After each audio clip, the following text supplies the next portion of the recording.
आज मैं आपको एक इबरतनाक किस्सा सुनाने जा रहा हूं, जिसमें वफादारी, खियानत और हकीकत का अजीब इम्तिहान है। इस किस्से से हमें सबक मिलेगा कि अल्लाह ताला की मर्जी के बिना एक पत्ता भी नहीं हिलता और सच्चाई हमेशा सामने आ जाती है, चाहे कितनी ही कोशिश क्यों न की जाए उसे छुपाने की। खुदा की नेमत और एक वफादार हमनशीन। मदीना शहर के उत्तरी इलाके में चौड़ी सड़क के किनारे एक खूबसूरत हवेली में फारूक भाई अपने परिवार के साथ रहते थे। फारूक भाई एक कामयाब ताजिर थे, जिन्होंने अपनी मेहनत और ईमानदारी से कारोबार में अच्छा नाम कमाया था। लोग उनकी दयानतदारी और खुलूस की वजह से उन्हें बहुत इज्जत देते थे। फारूक भाई की जिंदगी में अल्लाह ताला की बेशुमार नेमतें थीं, लेकिन उनकी सबसे प्यारी दौलत थी उनका खूबसूरत तोता, जिसका नाम उन्होंने मिट्ठू रखा था। यह कोई मामूली तोता नहीं था।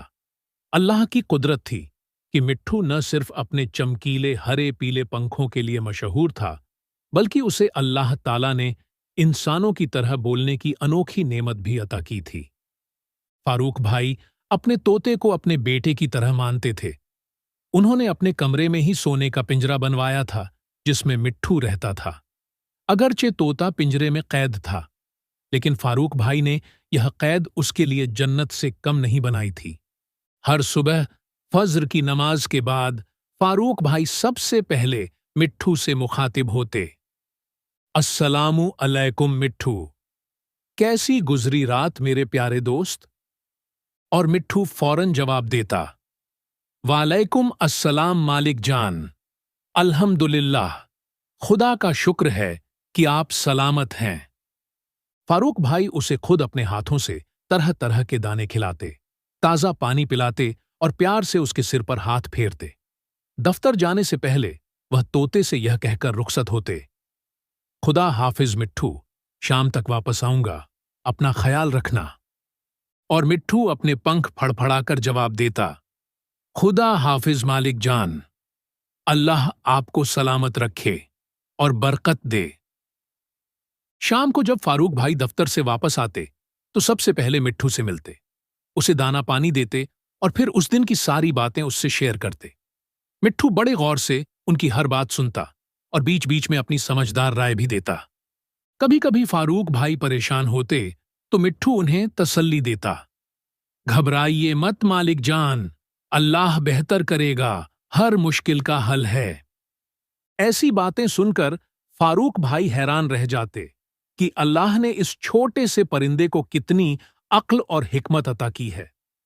मोहल्ले वाले अक्सर फारूक भाई के घर आते और मिट्ठू से बातें करने का लुत्फ उठाते। छोटे बच्चे तो मिट्ठू के दीवाने थे। वह उन्हें छोटी छोटी दुआएं सिखाता और उन्हें हंसाने के लिए मजेदार बातें करता। इस खुशगवार माहौल में 5 साल गुजर गए। फारूक भाई अब 40 साल के हो गए थे और उनके वालिदैन उनकी शादी के लिए बेताब थे। एक दिन फारूक भाई के अब्बा जान ने उनसे कहा, बेटे, अब तुम्हारी शादी का वक्त आ गया है। हमने तुम्हारे लिए हाजी अब्दुल रहमान साहब की बेटी आयशा को पसंद किया है। वह बहुत नेक और परहेजगार लड़की है, कुरान हाफिजा है और घर के कामों में भी माहिर है। फारूक भाई ने अपने वालिदैन की बात मान ली और जल्द ही निकाह की रस्म अदा कर दी गई। आयशा बेहद खूबसूरत और पढ़ी लिखी थी। फारूक भाई ने अपनी बीवी के लिए एक अलग मकान खरीदा और वहां शिफ्ट हो गए। जाते वक्त अपने प्यारे मिट्ठू को भी साथ ले गए। नए घर में पहुंचते ही मिट्ठू ने अपनी नई मालकिन का इस्तकबाल किया। अस्सलामु अलैकुम भाभी जान, खुश आमदीद। आयशा हैरान रह गई। उसने फारूक से पूछा, सुभान अल्लाह, यह तोता इतनी अच्छी तरह से कैसे बोल लेता है? फारूक ने मुस्कुराते हुए जवाब दिया, यह मिट्ठू है, मेरा सबसे पुराना और वफादार दोस्त। अल्लाह ने इसे बोलने की अजीब नेमत दी है। यह सिर्फ बोलता ही नहीं, बल्कि समझता भी है सब कुछ। शुरुआती दिनों में आयशा ने मिट्ठू को बहुत प्यार दिया। जब फारूक दफ्तर जाते तो वह तोते के साथ गप्पे मारती, उससे कुरान की आयतें सुनती और अपने बचपन की कहानियां सुनाती। मिट्ठू भी अपनी नई मालकिन को देखकर खुश होता। जब वह कमरे में आती तो मिट्ठू सीटी बजाकर कहता, माशा अल्लाह, आप बहुत खूबसूरत हैं भाभी जान। आयशा खिलखिलाकर हंसती और उसके लिए खास दाने लाती जो उसे बहुत पसंद थे। निकाह के 6 महीने बाद फारूक को अपने कारोबार के सिलसिले में अक्सर बाहर जाना पड़ता। कभी कभी वह 3-4 दिन के लिए दूसरे शहरों में चले जाते। घर में आयशा अकेली रह जाती और उसका एकमात्र साथी होता मिट्ठू। एक दिन जब फारूक 1 हफ्ते के लिए दुबई गए हुए थे, आयशा के घर पर एक अजनबी आदमी आया। उसने अपना परिचय हसन के रूप में दिया और कहा कि वह आयशा का पुराना दोस्त है। पहले तो आयशा ने उसे अंदर आने से मना किया, लेकिन वह नहीं माना और जबरदस्ती घर में घुस गया। मिट्ठू अपने पिंजरे से यह सब देख रहा था। उसे अजीब लग रहा था, क्योंकि फारूक भाई ने हमेशा कहा था कि उनकी गैर मौजूदगी में कोई भी अजनबी मर्द घर में नहीं आना चाहिए। थोड़ी देर बाद आयशा और हसन कमरे में चले गए और दरवाजा बंद कर लिया। मिट्ठू हैरान था कि यह क्या हो रहा है। कई घंटों तक वे कमरे में रहे और बाहर आने के बाद भी अजीब तरह से एक दूसरे के करीब बैठे रहे।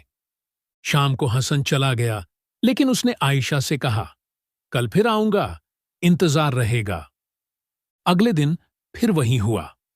हसन आया और दोनों सारा दिन कमरे में बंद रहे। अब यह सिलसिला रोज का हो गया। जैसे ही फारूक दफ्तर जाते, हसन घर पर आ जाता और शाम तक रहता। धीरे धीरे आयशा ने मिट्ठू को नजरअंदाज करना शुरू कर दिया।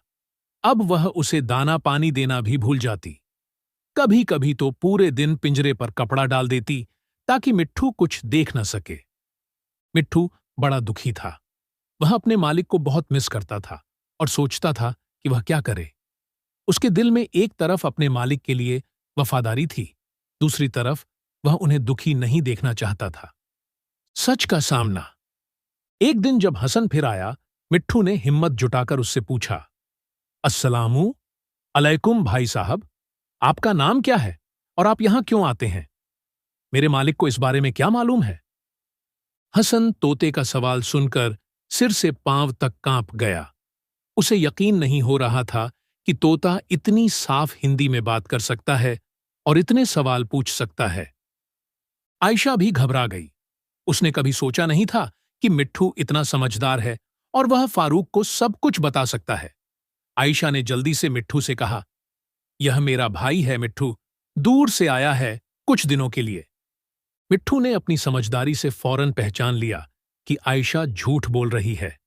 उसने बहुत बार फारूक को अपने परिवार के बारे में बात करते सुना था और वह जानता था कि आयशा का कोई भाई नहीं है, सिर्फ 2 बहनें हैं। लेकिन मिट्ठू ने कुछ नहीं कहा। वह चुप हो गया और अपने दिल में सोचने लगा, या अल्लाह, मुझे क्या करना चाहिए? अगर मैं मालिक को सच बता दूंगा तो वह बहुत दुखी होंगे, और अगर नहीं बताऊंगा तो यह खयानत होगी। मिट्ठू कई दिन इसी उलझन में रहा।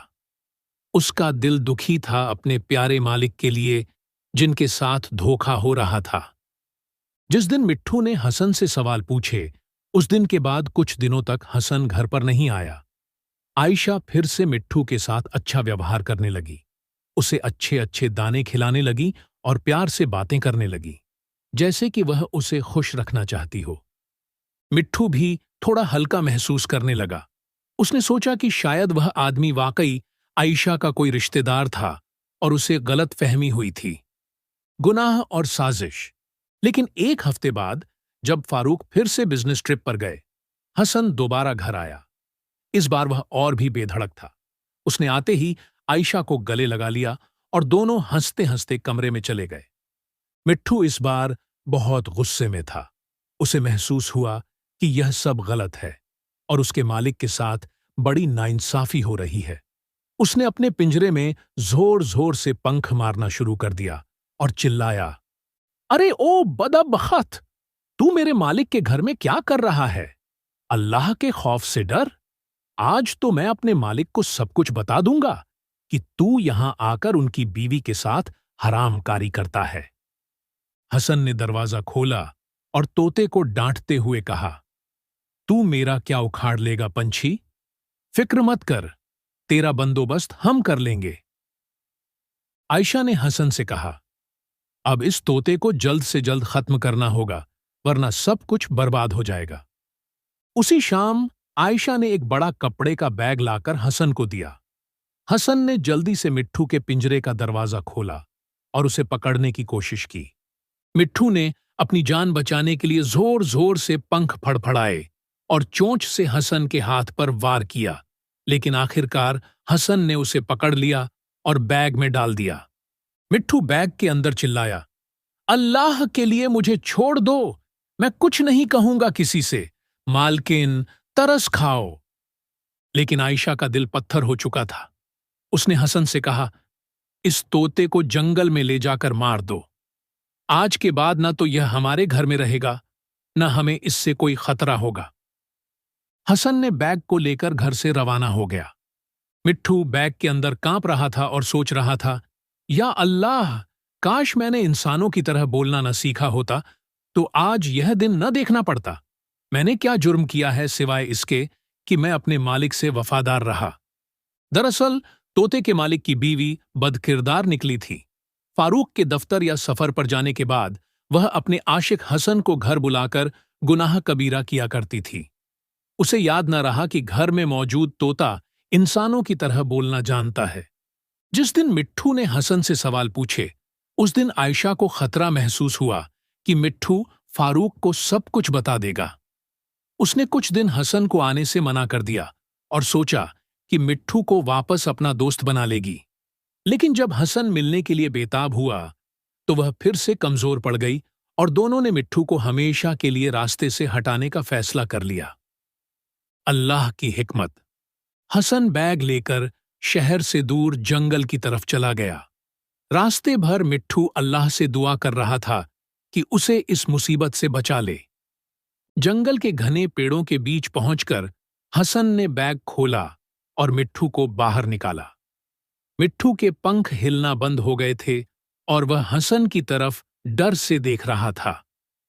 हसन ने मिट्ठू से कहा, देखो तोते, तुमसे मेरी कोई दुश्मनी नहीं है, लेकिन तुम्हें मारना मेरी मजबूरी है, वरना तुम हमारे मिलने का राज फारूक को जरूर बता दोगे। तब मिट्ठू ने अपनी अक्लमंदी दिखाई। उसने बहुत मासूमियत से कहा, भाईजान, मैं खुद पिंजरे से आजादी चाहता था। मेरा तो शुक्रिया अदा करो कि तुम मुझे इस जंगल में ले आए हो। अब मुझे क्या जरूरत है कि मैं दोबारा पिंजरे में जाऊं? मैं आजादी से जंगल में रहूंगा, अपने परिंदों के साथ उड़ूंगा। और रही बात किसी को कुछ बताने की, तो जंगल में कौन सुनेगा मेरी बात? वादा करता हूं, कभी उस घर के आसपास भी नहीं जाऊंगा। हसन को मिट्ठू की बात में वजन महसूस हुआ। उसने सोचा, यह तोता सच कह रहा है। पिंजरे से आजाद होकर यह कभी वापस नहीं जाएगा, और इसे मारना भी तो गुनाह है। इसने क्या बिगाड़ा है मेरा? हसन ने मिट्ठू को मारने की बजाय आजाद कर दिया और बोला, जाओ, अपनी आजादी का मजा लो, लेकिन खबरदार जो वापस उस घर के पास गए। मिट्ठू ने पंख फैलाए और आसमान की ओर उड़ गया। थोड़ी दूर जाकर एक पेड़ पर बैठ गया और हसन को जाते देखा। जैसे ही हसन नजरों से ओझल हुआ, मिट्ठू ने फैसला किया कि उसे अपने मालिक के साथ हुए धोखे का बदला लेना है। मिट्ठू जंगल से उड़कर वापस शहर की तरफ आया। वह अच्छी तरह से जानता था कि उसका घर कहाँ है। अब उसका इरादा अपने मालिक को सच्चाई बताने का था। शाम होने वाली थी। मिट्ठू सीधा अपने घर के बगीचे में एक बड़े पेड़ पर जा बैठा और इंतजार करने लगा। कुछ ही देर में फारूक दफ्तर से लौट आए। जैसे ही फारूक ने घर में प्रवेश किया, उन्होंने सबसे पहले मिट्ठू के पिंजरे की तरफ देखा, लेकिन वह खाली था। फारूक ने आयशा से पूछा, मिट्ठू कहाँ है? उसका पिंजरा खाली क्यों है? आयशा ने बनावटी उदासी के साथ जवाब दिया, आज दोपहर को मैं उसे दाना डालने के लिए पिंजरा खोल रही थी, तभी वह अचानक उड़ गया। मैंने उसे बहुत आवाजें दी, लेकिन वह वापस नहीं आया। मुझे बहुत अफसोस है। फारूक ये सुनकर बहुत दुखी हुए। उनकी आंखों में आंसू आ गए और वह बोले, मैं तो इतने सालों से उसे अपना वफादार साथी समझता था। मेरा ख्याल था कि वह मुझे कभी छोड़कर नहीं जाएगा, लेकिन लगता है जानवरों परिंदों में वफा नहीं होती है। मिट्ठू पेड़ पर बैठा यह सब सुन रहा था।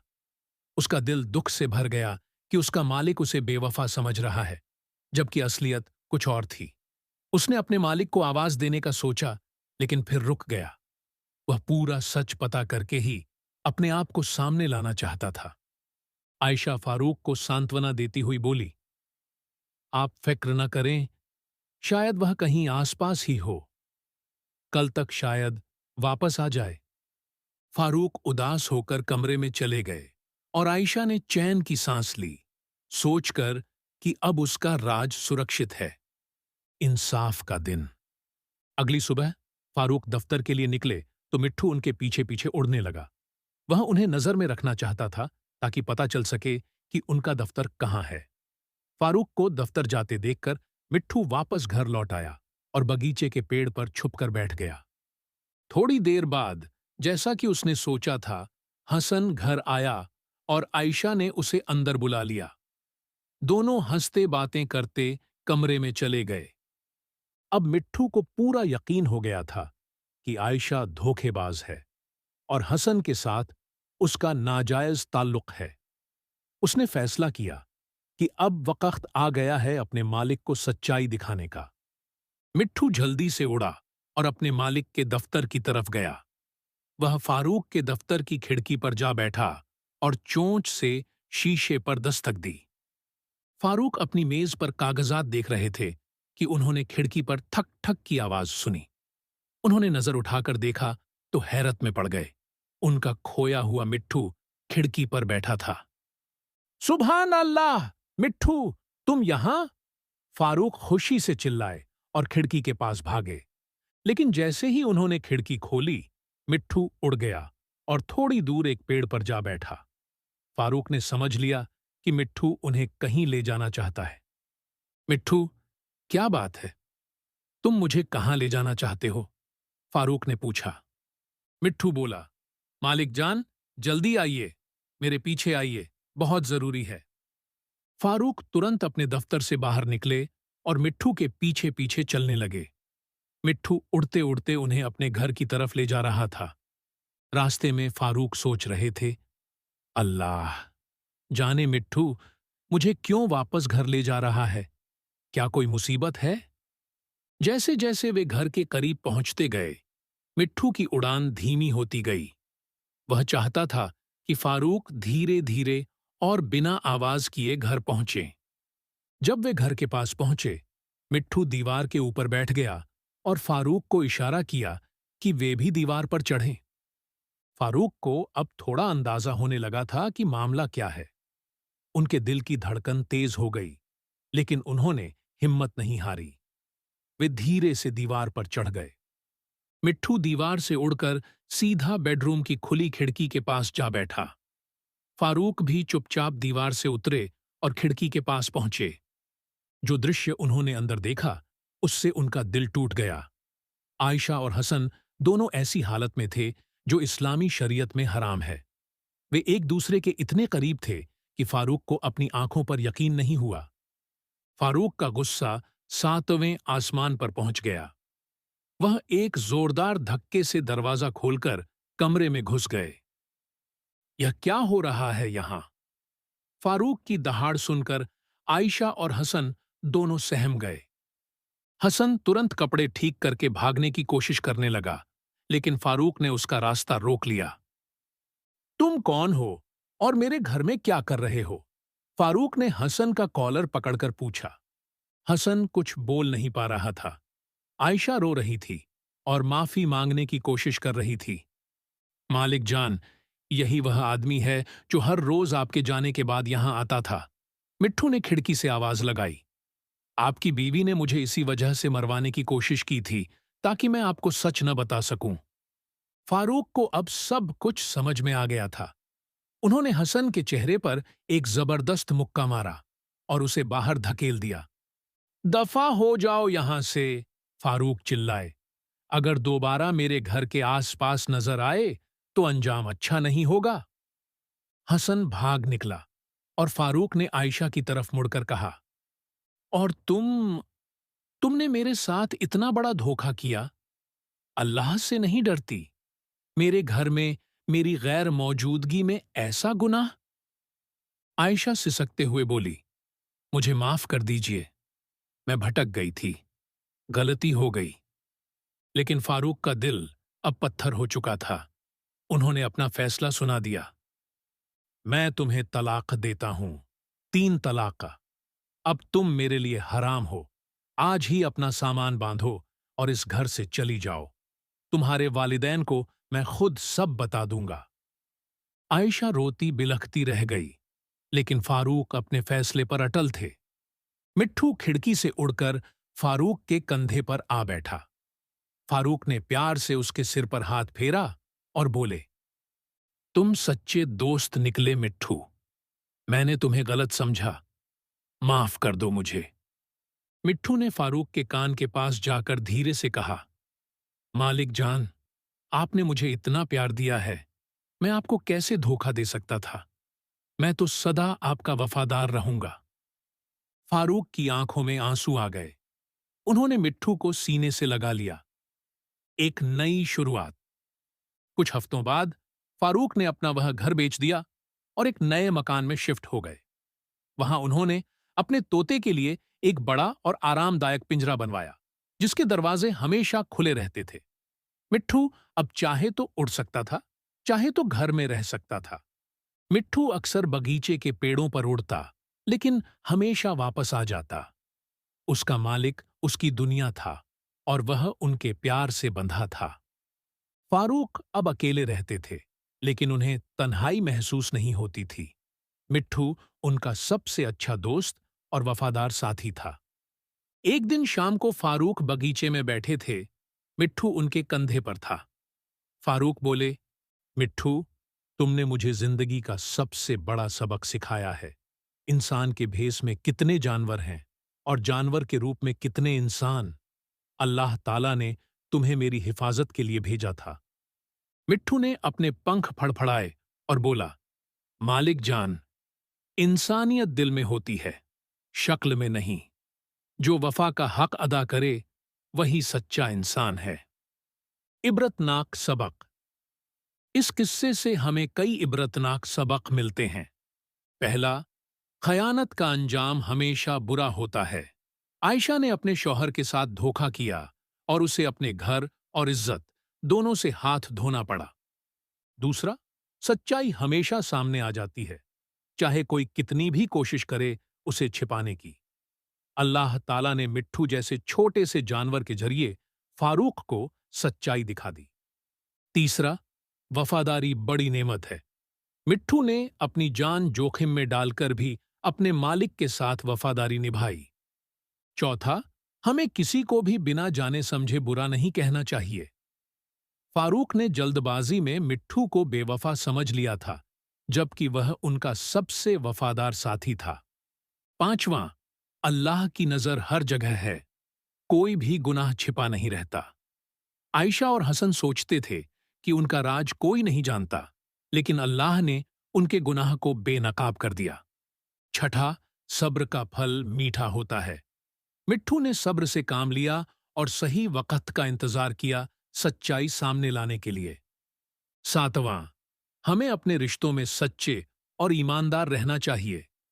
झूठ और धोखे की बुनियाद पर बना कोई भी रिश्ता कभी कायम नहीं रह सकता।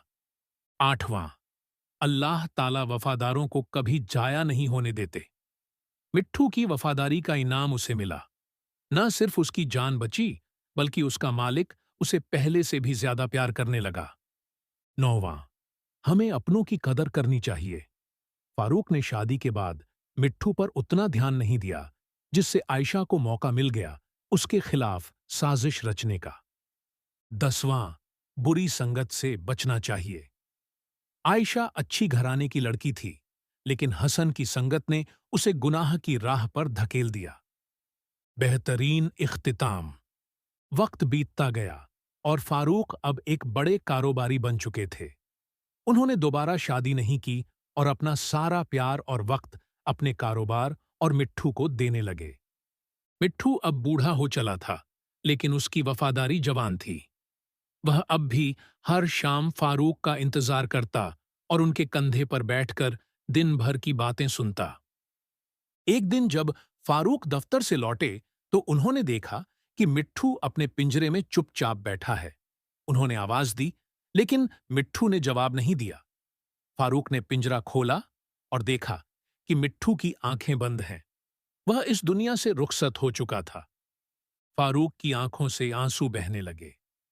उन्होंने अपने वफादार दोस्त को सीने से लगाया और बोले, अलविदा मेरे प्यारे दोस्त, तुमने मुझे जिंदगी में वफादारी का मतलब सिखाया।